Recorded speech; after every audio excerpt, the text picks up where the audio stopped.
What's going on, everybody? Welcome into an all-new episode, not just any episode of the Pack-A-Day Podcast, the pregame show episode of the Pack-A-Day Podcast, and not just any pregame show episode of the Pack-A-Day Podcast, a special, an extremely special version featuring the one and only Perri Goldstein, the one and only Alex Strofe, and I guess me too.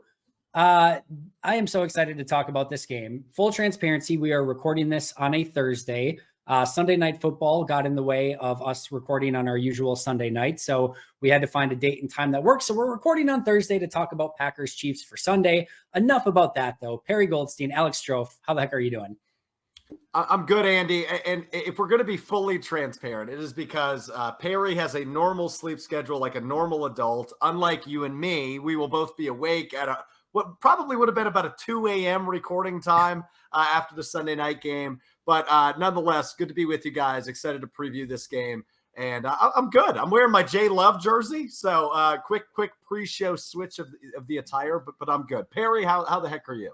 I don't think I've been this excited for a game in so long, which could mean one of many things could go wrong. Probably going to be brought very down to earth. The thing is, and we'll get into it, I'm not excited because I think the Packers are about to whoop some ass. I'm just excited for the measuring stick that this game is for this young team. And also that it has just been so long since Packers football.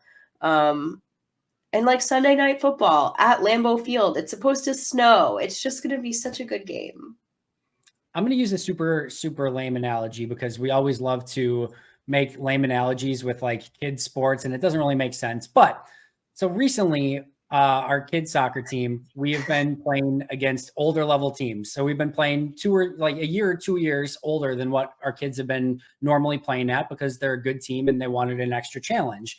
And you go into some of those games knowing that you're playing some really tough opponents that might be a little bit more evolved than you at this point in your, career.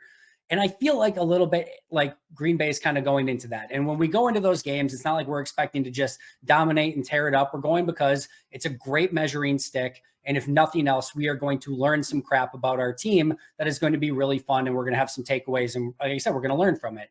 And like I said, I feel like that's the same way for this Green Bay team is they're facing a team right now that is just at an evolution above them overall. And it doesn't mean that on the right day, in the right moment, in the right set of circumstances that you can't win that game. But if nothing else, it's an unbelievably fun measuring stick. And you get to go up against one of the best teams in football at home, Sunday night football, under the lights. And we are about to learn some stuff about this Green Bay Packers team. And the plus is, man, if you get to win, we are having some fun. And if they're competitive and it just comes up a little bit short, all right, that's not the worst result in the world. And we learned some things about this team and they're maybe right there. And if they get beat, you know what? It probably sucks. But you probably learn some things too of here's where they need to improve. Here's some positions that they need to get better at. And you learn from it and you grow. And that's why I'm so excited about this game is because no matter what, whether it's an unbelievable win, a competitive battle, or a learning experience, this is going to be really good for this young Packers team. Yeah, I tend to agree. And I look at it I have two different expectations of losses, right? I will be completely transparent. I don't expect to win this week. I just don't. I think the Chiefs are one of the best teams, if not the best team in the league, despite the record being 8-3. They're the reigning Super Bowl champions. They're probably still the favorite. So I look at it one of two ways.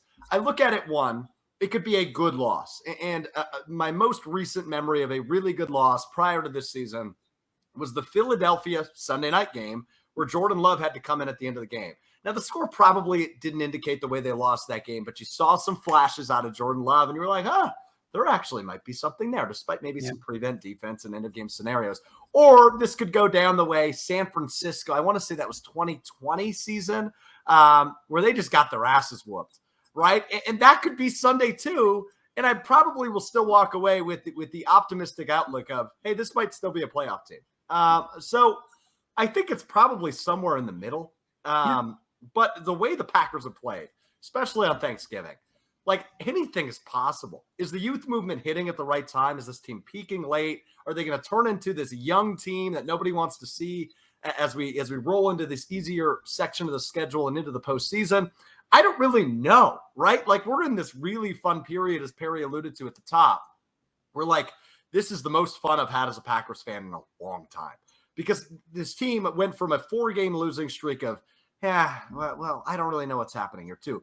Oh, holy smokes. They might be, they might be pretty solid, and Jordan Love might be that guy. So you're right, Andy. It is the ultimate gauge of where this team is at. And there's also that fun storyline of Jordan Love's first NFL career start against the Kansas City Chiefs.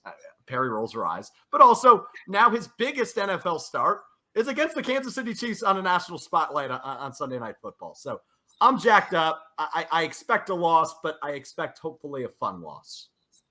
Perri? Oh, we get to dive in more? Okay. Yeah, I mean, I don't know. I only roll my eyes because like we're gonna beat that dead horse dead till it's dead in pulverized. No, I mean, look, I'm sure Jordan is ready to get a little bit of like a narrative rewritten for himself going up against Steve Spagnuolo, and like fair. He's a very different player. This is a completely different player that's going up against the Chiefs defense, and we'll get into the Chiefs defense and going up against this Packers offense, but the Chiefs defense is very good. And, you know, this is going to be a big test for him. But I think overall for me, it's the Packers kind of feel like they're playing with house money in this game because they lose and like, fine. You know, like Maggie and I on Packs What She Said this week did a playoff picture, and the Packers can still very much make it into the playoffs with a loss. You know, they have a very solid path forward somehow, some way with a loss against the Chiefs, and it won't matter, right? So again, this, like Andy said, this is a game where you go in, you play some competitive football, and you lose this game, and it really doesn't matter if the end result is a loss. I think you show that you can be competitive against one of the best, or if not the best team in the league. That's what matters in this game. And like I said before, like this is a measuring stick game. I think what's most fun is that you're getting the Chiefs at this point in the schedule. You get the Chiefs a month ago, oof, you know, you're looking at a total whoop ass. You get the Chiefs now, and you're getting a very different Packers team, a team that is kind of on this trajectory up. You're getting a team that is feeling themselves a little bit, right? Is that confidence going to translate onto the field, and are they going to execute properly? Is this a team that is going to feel themselves a little bit too much and going to get kind of humbled a little bit? You know, like this is a young team who is going to go up against, and Andy, I think your analogy is really spot on, a team that is vet all the way. They've won 2 Super Bowls. Guys on this team have 2 rings. I mean, that is like, you know, this is a JV squad going up against like SEC college football, kind of, like if you want to go stick with like kind of an analogy. So it's just a really, really, really good test for where this Packers team is at. And I'm excited because I want to see where this Packers team is at. I think that they can go in, and if they played like they played against the Lions, be really competitive. I would love to see this offense be able to put up points against this Chiefs defense. That's just like, I just think that's where I'm at with this game. And it's great because if they lose, and they probably will lose, it really doesn't matter. Like that loss in that loss column does not matter to this team, like whatsoever. House money. If they win, cool. Awesome. Great. Like, so that I think they're just in a really nice position walking into this game. I think we all have like some level of hope, and I don't think any of us think that this is like a complete lost cause. Like they just beat Detroit in Detroit, and I think this is a really interesting scenario overall, and I'm so excited to see how this game plays out. And I'm certainly not going to limit Green Bay in any way as to like what they could potentially accomplish in this game. Really, I think the biggest thing though is it's going to be a really fun measuring stick game for this young Packers team, and that's what kind of makes it so fun and so house money feeling overall. Let's talk about the really fun thing that's always really fun to talk about for the Green Bay Packers every single week. And that's the injury report. Now, as I mentioned, we're recording this on Thursday night, so we don't have the Friday game day status eye or anything like that. But let's talk about the Chiefs first. They're fine. They have no major injuries of note whatsoever. Everyone practiced either limited or full participation for the Chiefs on Thursday. Their only 2 players that were limited were Nick Bolton and Jerick McKinnon. And I expect both of those players, along with every other Kansas City Chief, on the injury report to play. So we can leave that right there because, of course, every team that we play is totally healthy, and every team that plays the Packers, they get the Packers at like 30%. But let's go over the Packers injury report. Now, from a did not practice standpoint, you had Robert Rochelle, which I think if we're being honest, I don't think anyone's super concerned about. Made a couple nice plays on special teams the other day, but that's not of anyone's major concern right now. Aaron Jones did not participate. That seems like it might be a long shot for this week. I would not expect Aaron Jones to play. We shall see if maybe something changes on Friday and Saturday prior to the game. But as we're recording this, it doesn't seem to be trending in that direction. And then the other one, Jaden Reed, did not participate for the second straight day. However, he did say in an interview that this has been sort of the status quo for him. Practicing during the week is more of allowing him to heal, but that he's able to make it through games and doesn't expect it to be any different this Sunday. So again, as we're recording this, it seems like Jaden Reed, even though he did not participate in back-to-back practices, that it sounds like he's going to play in this game. Then let's go over the full participants. Some good news. Full participants, we've got Keyshawn Nixon, expect him to play. Darnell Savage, I would at this point expect him to play as well. And Devontae Wyatt, also expect him to play. So some good news here. And then let me take a deep breath before we read through all of the limited participants. Just a small list of Jair Alexander, Devondre Campbell, Kenny Clark, Josiah DeGuara, Rudy Ford, Rashawn Gary, Eric Stokes, Dontavian Wicks. Just 8 guys limited, not to mention the other like 30 guys we already discussed and all the other players that are already on IR. Where's AJ Dillon? AJ Dillon, sorry, also limited. Sorry if I missed him. AJ Dillon also limited. So that's one more. It does seem like Jair is probably trending, but you don't know with the shoulder and back that he's had. It seems like he's trending positive. Devondre Campbell, we'll see. Kenny Clark, I would expect to play. DeGuara, who knows? I think Dillon's going to play, would be my guess. He'll probably play again. Rudy Ford seems to be trending in the right direction. Rashawn Gary, I fully expect to play. Eric Stokes, I don't know. Even if he plays, I don't think he's going to have a role on the team, and I don't think he's going to play. And then Dontavian Wicks, I expect to play, although he now has a knee injury. It's not the concussion anymore. It's a knee injury that they're listing him with as a limited participant. So, well, he had concussion/knee after that game. So it's not new. It's the same. The Green Bay's finding new ways to not just have one injury designation, but also multiple injury designations per player, which is just chef kiss. Yeah, the Jair one specifically, right? Like back injuries are so weird to begin with, and then that turns into a shoulder, but he's still dealing with back. Anyway, that one's a whole level of frustration, but that's beside the point. And also Rudy Ford added, so he's got biceps and groin injury. Jair's just listed with a shoulder now. Like there's so many freaking injuries on this team that it's like hard to keep track of which person has which injury because like it's just been all over the freaking place. But needless to say, I think the big takeaway here is the injuries for Green Bay are going to continue to play a huge role on this team one way or the other. And it's going to be important to take a look at the inactive list at, what is it going to be, like 5:50 Central Time PM prior to the game as to who's actually playing in this game and who is not. The good news here is that they have a little bit more time than normal. I know it's probably like only a handful of hours, but hey. Take anything you can get at this point. Yeah. 6 hours and 20 minutes to be exact. 7 hours, 20 minutes to be exact. Yeah, we'll take it. We'll take it. Yeah. Again, it's hard to speculate as we record on Thursday, but it's a tough matchup. It's a fun matchup. I think we're very impressed despite all the defensive injuries you just riddled off, Andy. I'm really impressed without Jair, how the defensive backfield played against Detroit. I'm impressed with the way the defense stepped up. I'm impressed with Simone Biles' husband, obviously, with the big touchdown against Detroit. So, look, it's scary. Obviously, you prefer Jair out there rather than Carrington Valentine. Patrick Mahomes. Yeah, a little bit of a difference there too, Perry. Good point. A little bit of a difference. So, I don't know, right? Like, again, all three of us are sitting here saying we expect a loss. I want to see a competitive loss if it's a loss. And I like Perry's house money analogy because if they win, man, I'll see Perry. We're getting you a PJ all the way to Green Bay. We'll meet you at Stadium View after the game. We're shutting that place down if they pull this off on Sunday. If you get me a PJ, I'm not going to Stadium View. That's a fair point. Yeah, I mean, look, this game looks very different if you get the Jair and Devondre Campbell and Kenny Clark is 100%. Like what Joe Barry is able to call against Patrick Mahomes and this offense looks very different than what he can call without his star players.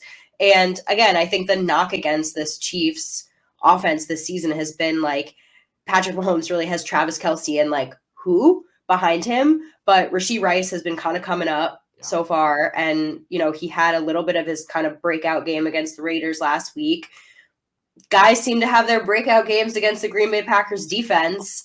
So I really much prefer having Jair Alexander and, you know, not Carrington or Corey Ballantyne, you know, out there. Carrington Valentine has had a lovely, you know, start to his NFL career so far. But again, you would much prefer to have your all pro when you're going up against one of the NFL's, you know, juggernauts on offense. And again, they haven't had their best season. They're 11th, I think, in points for this season. They're not even top 10, but it doesn't matter because it's Patrick Mahomes.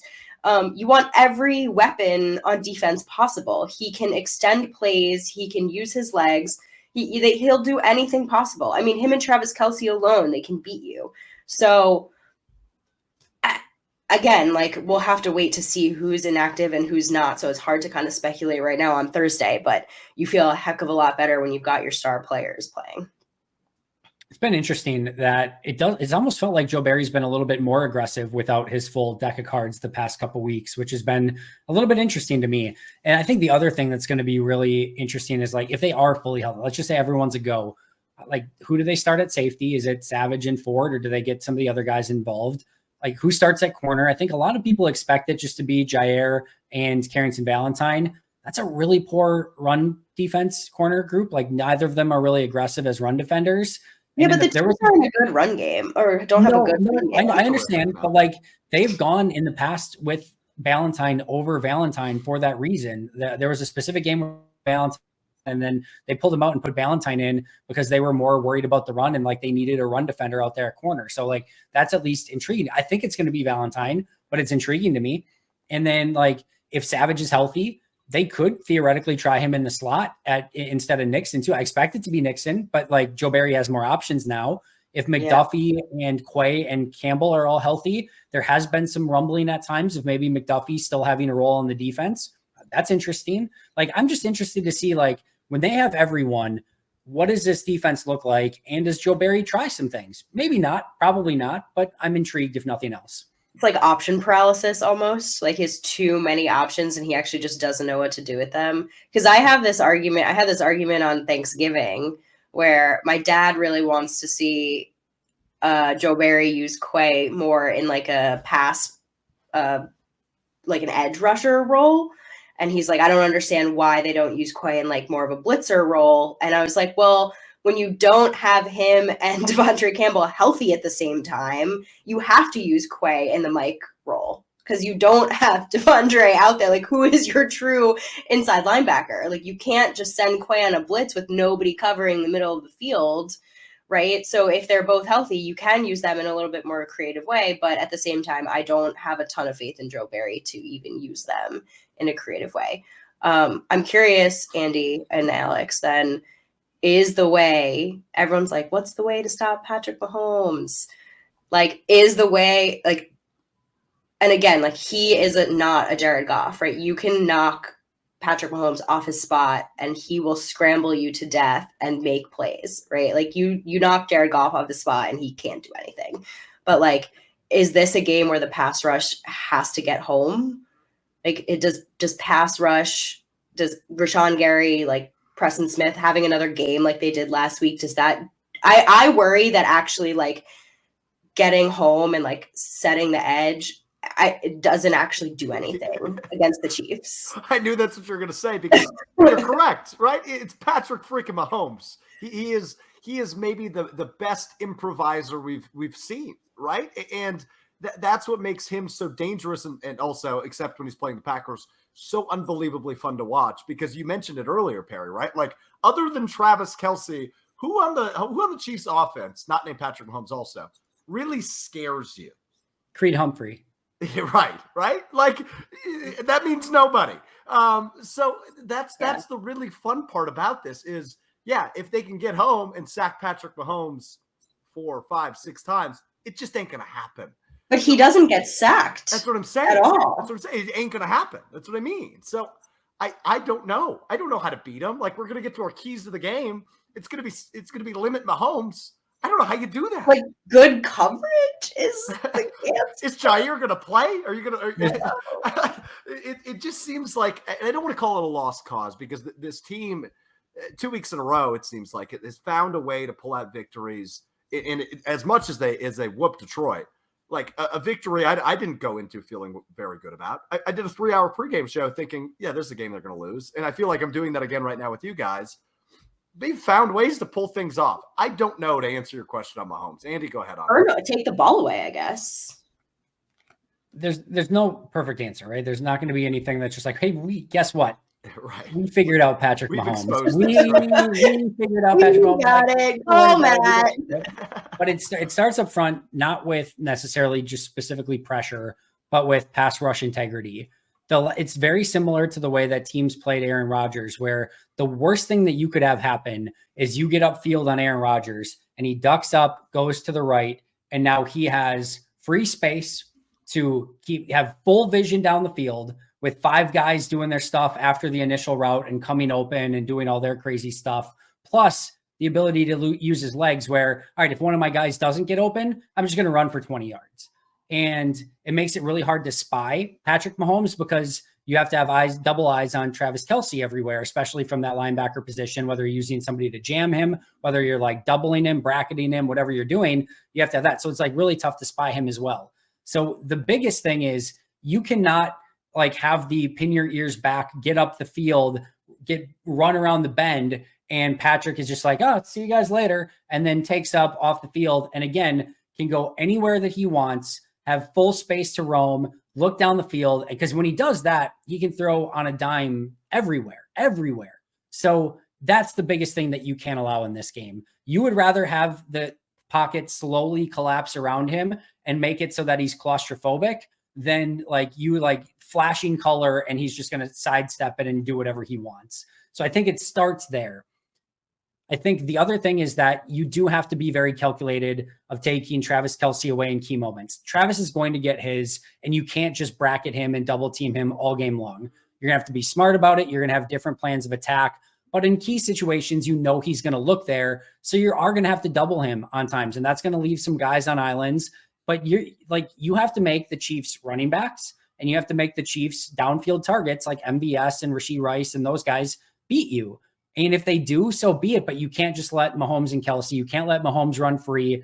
And you just kind of have to take your poison a little bit and say, all right, it's got to be the Chiefs wide receivers and checkdowns. I'll take that over the other option. But it so starts with pass rush integrity. And that's not been something, by the way, that Green Bay has been great at. They have been getting upfield far too often. Rashawn Gary is often, somebody that can do that from time to time.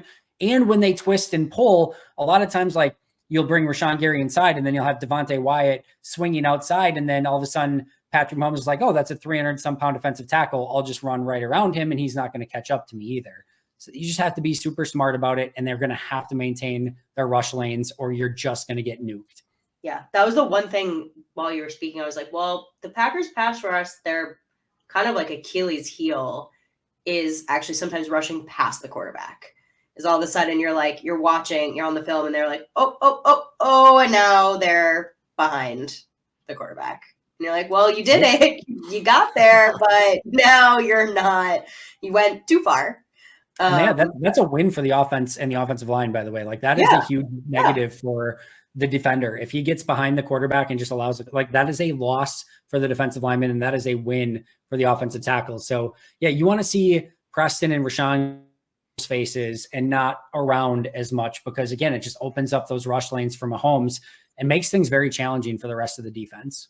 I really think the key is just really long, sustained offensive drives so that Patrick Mahomes has the ball as little as possible. Like, that's just simply the only way. Well, that kind of covers our preview for Packers defense versus Chiefs offense. Unless Alex, Perri, did you have anything else you wanted to add other than keep Mahomes in the pocket, take Kelce away when needed, and pray? And pray. Yeah, that's the most important thing you've said. Yeah. All right, deal. Let's go to the other side. Packers offense versus Chiefs defense. Alex, I'll start with you.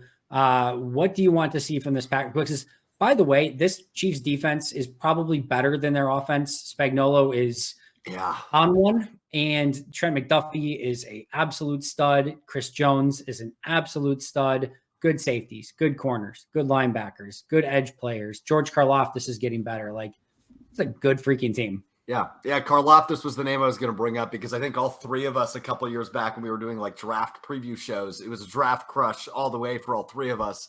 I'll give a shout out to a Wisconsin guy too, Leo Chanel, who's made a jump here and here too for him as well at the linebacker crew.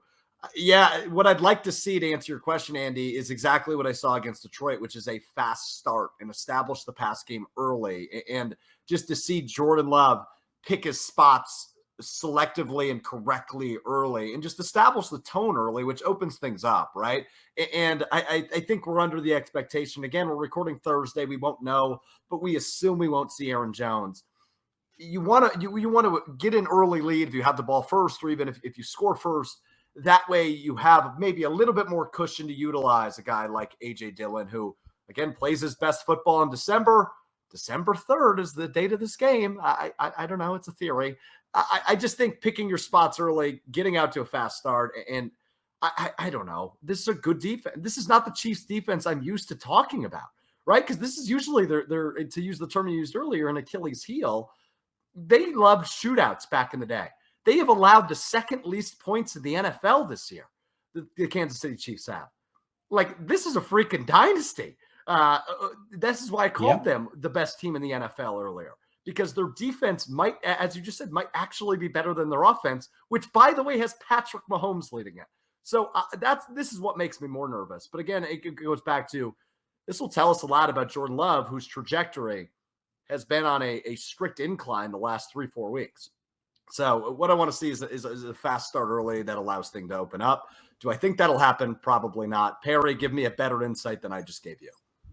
No, you're right. I mean, they're the third best defense in the league right now. They're allowing about like 16.5 points for each opponent. Like, it's wild, because when you think about the Chiefs, you never think about their defense. You always think about Patrick Mahomes. You always think about high flying offenses, and their defenses kind of fall to the wayside. And like, they won the Super Bowl last year, and I'm pretty sure their defense was pretty average, like in terms of DVOA.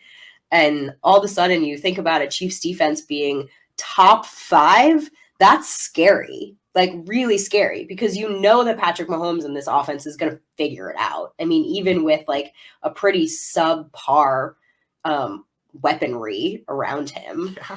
So like, shoot. Yeah, I mean, Andy, you mentioned who they have at all phases, or all levels, I should say, on defense. I mean, Trent McDuffie is easily the best slot corner in the league.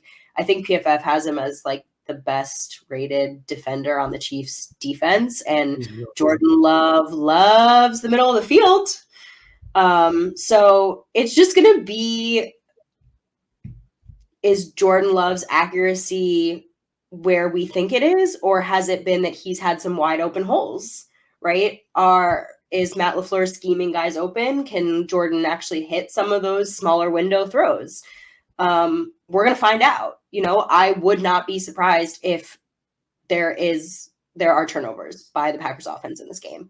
Can they overcome those turnovers? Like, that is the question here. You know, they haven't been able to do that when they shoot themselves in the foot a little bit, if you will. They haven't been able to overcome that this season. Like, this is a very good Chiefs defense. So they don't have a lot of interceptions, but they have like 12 forced fumbles or something like that. So this is a huge test. So I agree with you, Alex. Like, come out swinging early, aggressive. You are not settling for field goals against this team. You are going for it on 4th down. You are going for 7. You are going to be aggressive. You're going to maybe look, Jordan does not seem to be a guy who is afraid to throw in tight windows. But again, like, this is going to be a test for his accuracy. Can he actually like hit those throws? I don't think they're going to be balanced again in the run game. They're going to have to lean on the pass game. They need to. They have no choice. Is it going to work? That's the question. I'm bleeding into our next one, but this is a little bit of my key to the game, and it's Matt LaFleur. Like, this is a coaching matchup for sure. Like this is at that next level, Ken Matt's sort of schemed up plays against Steve Spagnuolo, like whatever he has scripted up and decided like these are the weaknesses I've decided to hit on. Him and Jordan Love executing, are those working? Because if you go out there and that first drive or two, if they're punting, I'm going to be worried because whatever they've decided is their scripted plays aren't working. And like, look, they could see some things and decide on the sideline and, come up with a few plays. But if their scripted plays are not working, like we're in for a long night. So yeah, I mean, I have faith in this offense now and I have faith in these young guys, but it's got to be sharp, like no drops, sharp routes. Like it's just going to be a big test for the young guys. Like no mistakes. But right? Can I just jump in real quick, Perri, because it's fun to hear you say, I have faith in this offense now, right? Because I don't know that we were saying that 4 weeks ago. Yeah, of course. But they've given us a number of weeks showing us that they can, like, Andy, you said it all week, this was the bar, right? The Lions game is the bar, right? It wasn't this other team, handed them some turnovers or dropped passes because of the sun. Like they showed us what they can do. They set the precedent. So if they can go out against a Lions team, albeit a much worse defense, but they showed us what they can do. So do it again. But this is a much, much better defense. Alex, first of all, I love the coaching key to the game because I think that's really smart. I'm really excited to see how these coaches match up against each other on both sides of the ball. But Alex, your keys to the game. We've touched on all of them, so I'll make it really fast, Andy. It's established the pass rush. It's a fast start offensively. It's Perri nailed it on the time of possession, especially in the middle quarters, right? Those middle 2 quarters, time of possession game. And the last one isn't a real key. It's not measurable. Keep the magic going, baby. Like this has been a really fun couple of weeks. The Chargers game, I would even count the Steelers game in there. Obviously the Rams game and into this week. Like this has been a different team and on both sides of the ball. And I would love to see some of those things that we were looking for early. And maybe we even saw against Chicago, which changed our expectations early. I would love to see some of those things continue to just be the trend. And Jordan Love, by the way, it just looks like not maybe a different quarterback. We've complimented his poise a lot, but the last 2, 3, 4 weeks, it feels like that's actually on another level. So I don't want to see him get affected by maybe the best defense they've seen all year, if not the best defense they've seen all year. I'm really excited for this one because you keep using the term, Andy, measuring stick. Despite the fact we anticipate a loss, this is going to tell us a lot about a team that schedule softens up after this week. The playoffs are very much still in reach, which is crazy because in the middle of that 4-game losing streak, I would have thought you were absolutely freaking nuts had you told me that the playoffs were very well in reach. So it's those those 3 things: the pass rush, fast start offensively, and the time of possession, specifically in the middle quarters, and magic. And magic. Keep so if you're keeping track at home, prayer and magic are 2 of the huge keys to this game so far. All right, I'm going to go with one that nobody's talking about. I don't think anyone's talking about, but I think is a massive key to this game. And it's the running game on both sides of the ball. And that might be a weird thing and like a scary thing. But let's say both running games are taken away, first of all, right? Nobody has a running game. Now you're talking about an arms race with Patrick Mahomes. That's not a position that you want to be in. Even with Jordan Love playing better and exciting and coming off the best game of his career, pretty much no quarterback in the league right now wants to be in an arms race with Patrick Mahomes. Even Josh Allen at the peak of his powers, like when he was playing some of his best football, when you get an arms race with Patrick Mahomes, it does not end well for you. So like that is a huge issue where if it's just Jordan Love versus Patrick Mahomes, again, crazier things have happened in the history of the world, but like that's not going to end well for you more often than not if you were to simulate the game 100 times.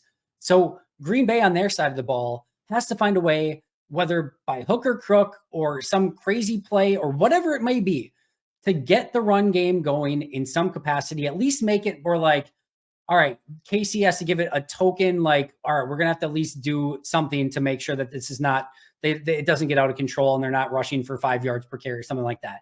Like if they can have some semblance of a running game, that changes this game in some capacity. And again, if you're not, you're fighting a losing battle far more often than not, just going one-on-one. And on the flip side, we've talked about all day how difficult it is to just stop Patrick Mahomes in general. Now imagine Pacheco in that running game is going and you can't stop the run because you're probably keeping those two safeties back and the Chiefs get the running game going. Same thing, right? Now the Chiefs running game is going and everything is at the Chiefs disposal. And now it's just like, man, we got to bring a safety up to stop the run too, or we have to put an extra guy in the box to stop the run. Now we're really going to struggle. So it's Green Bay's ability to make sure that Pacheco and their running game doesn't get going, because you have a hard enough time, even if KC can't run the ball, to stop this offense, much less if it's the other way around. And for Green Bay, it's going to be hard enough again to match, points for points with this Chiefs team. If your running game is just null and void, non-existent, dead on arrival, whatever lame term you want to use, good luck, because that's a losing battle. It's a run game, key to my game. It's interesting because obviously that's always the nitpick of Joe Barry's defense is the inability to stop the run. And we're 35 minutes into this episode, and we've talked mainly about the Chiefs offense and maybe that they're lacking a wide receiver, but it's Patrick Mahomes. He's still going to find a way to pick you apart. Is that the way they win this game? Maybe, Andy. It's a good point. I mean, Pacheco's a great running back. So if there's a game to get it going, it's probably, although the Packers, I mean, I have to give the line some credit. I mean, they've done a pretty decent job the last couple of weeks mitigating opposing teams' running games. So, we'll see how it goes. But you're right, Andy. I mean, God, it's like whack-a-mole. You're like, I have Travis Kelce over here, but then I got to get the running game over here. And I'm like, oh my God, Patrick Mahomes is running over here. It's like, I got to choose one. So yeah, you could, if you get down early or you get down, maybe multiple scores early in this game, it could spiral really, really badly. And to be clear, you're willing to get, if Pacheco gets 20 for 100 or something like that, right?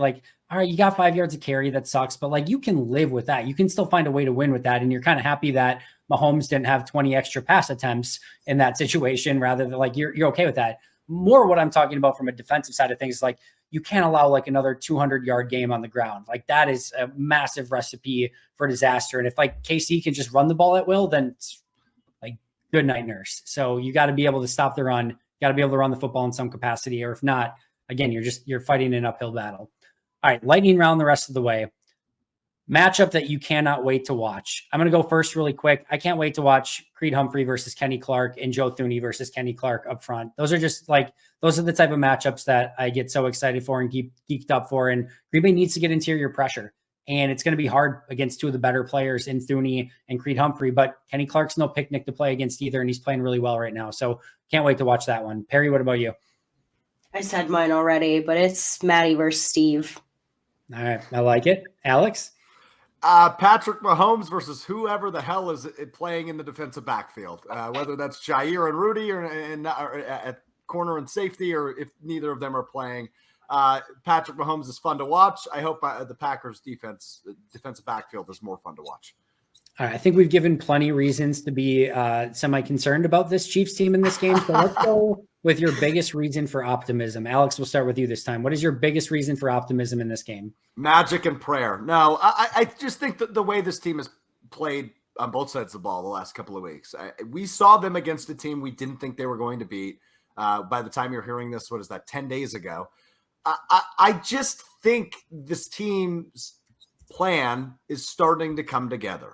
The youth movement, in which I was very critical of for the last several months, is starting to make sense to me. I think this offense, and by the way, Matt LaFleur also, who got criticized quite a bit, not by me, but by others, with his ingenuity and creativity offensively, that's come to life the last couple of weeks. So I think the reason for optimism, despite a very good defense that they're playing on Sunday night, is the ingenuity and the creativity offensively, and Jordan Love seeing whoa, I understand why he was a first-round pick now, right? I mean, a lot of these things are coming together and starting to make sense. That's my reason for optimism, despite being, what did you say, Perry, the number 3 defense in terms of DVOA? I think the level of optimism for me is This offense has creativity. They have a spark. They have a guy that is running a really nice offense in Jordan Love all of a sudden. That's my reason for optimism right now. Ms. Goldstein. I think there's a lot of reasons. I think we've said them before, but an offshoot of Alex's is I think like there's a lot to be said for being a little bit of an unknown. And I think Jordan and this offense are still a little unknown. And Matt has put a lot of really fun things on tape, but Matt has also been known to put things on tape and then do offshoots of the things that he's put on tape and that kind of level of like illusion and complexity. And I think he probably has a lot in the bag that he hasn't used yet. And this is a great week to pull those things out. And like I said, I think the Packers are hitting the Chiefs at a really great time in their development in this offense. So it's going to be fun to see. And Jordan said it in a presser. I think it was either today or yesterday. We're recording on Thursday, had this one circled. He said it about the Lions game on Thanksgiving. We've had this one circled. So I don't know if he has a little bit of that Aaron Rodgers chip, but if he does, then sick, because I would love to see what he does when he gets a little bit of that like rematch magic, to use Alex's term, in him. And like I said, this is a house money game. Like they have kind of nothing to lose and a lot to prove. And I think that's a team that can be really dangerous, especially when this is a game where everyone's going to pick the Chiefs and everyone's expecting the Chiefs to win. And you're coming into a snowy Lambeau in December. And I don't know, it just has a recipe for it not being what people expect it to be. NBC has the once in a lifetime opportunity to do something magical. If the Packers win this game and they give Jordan Love a turkey leg after the game, that would be the greatest thing ever. NBC, if you're listening, have a turkey leg ready, because if Jordan throws for like 4 or 5 touchdowns and Green Bay wins this game, you have the opportunity, like I said, once in a lifetime, to just make amends on what Fox couldn't get right and give that man a turkey leg. We've got magic. We've got prayer. I'm going to throw one more on top of that. I'm going vibes. This Green Bay team is vibing. And more importantly, sometimes when you have a young team, they just don't know any better. Like they sometimes like they don't know that they're like supposed to be like a 6-point underdog. They don't care. They're just vibing. They're on energy.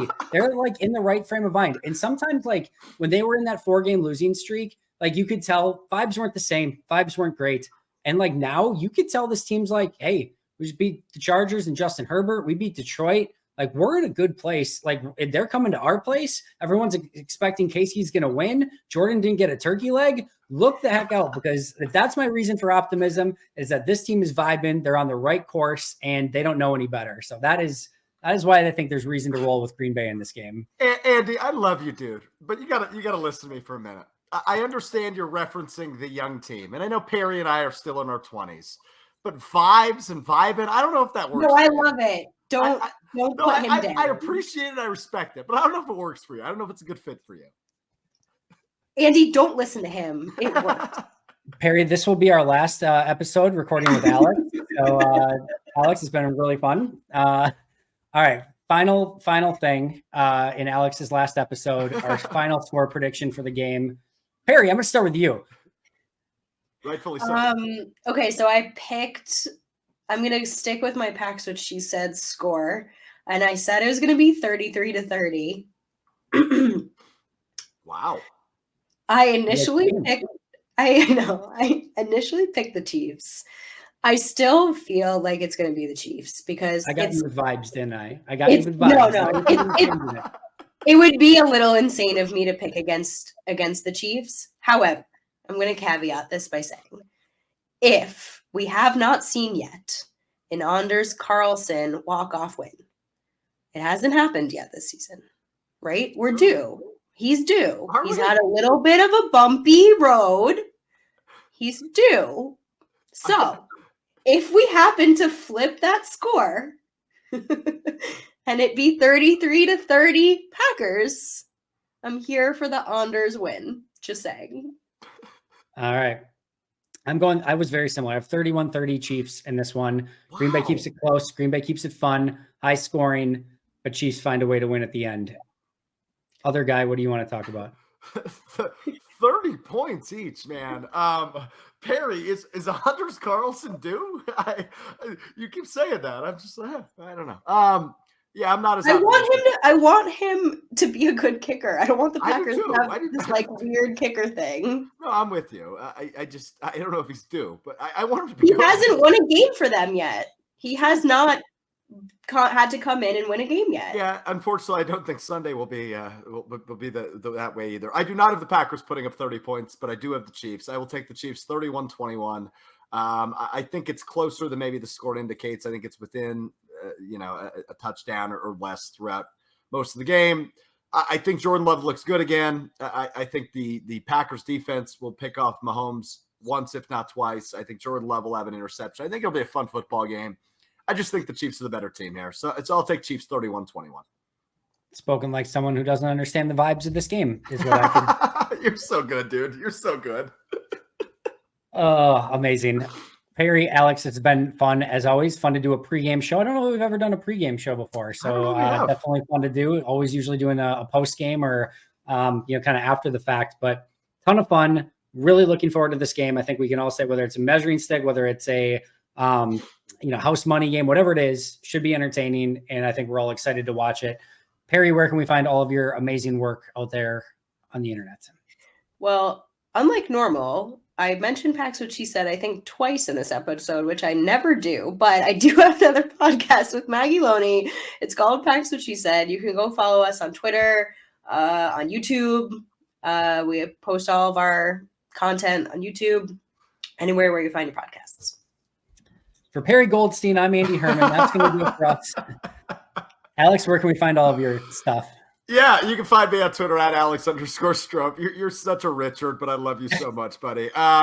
Look, you said we don't do pregame shows together usually because I'm usually doing another pregame show. You can catch me with Tori Lowe, Kyle Wallace, Taylor Swift, Jason Wilde, and Rob Domofsky beginning at 4 o'clock on 620 WTMJ, 94.5 ESPN Milwaukee, 100.5 ESPN Madison. The Taylor Swift part was a lie. I just wanted your attention. But make sure you hang out with us leading into the game. Who knows? Maybe she'll join. I can't tell you if she would. She won't be joining. It's probably as good of an opportunity as an Anders Carlson game-winning field goal, but you never know overall. For Perri Goldstein and Alex Strofe, go follow both of them on Twitter, Perri_Goldstein, Alex_Strofe. I'm Andy Herman, NFL. Until next time, and as always, go Pack Go. Go Pack Go. Keep the magic going, baby.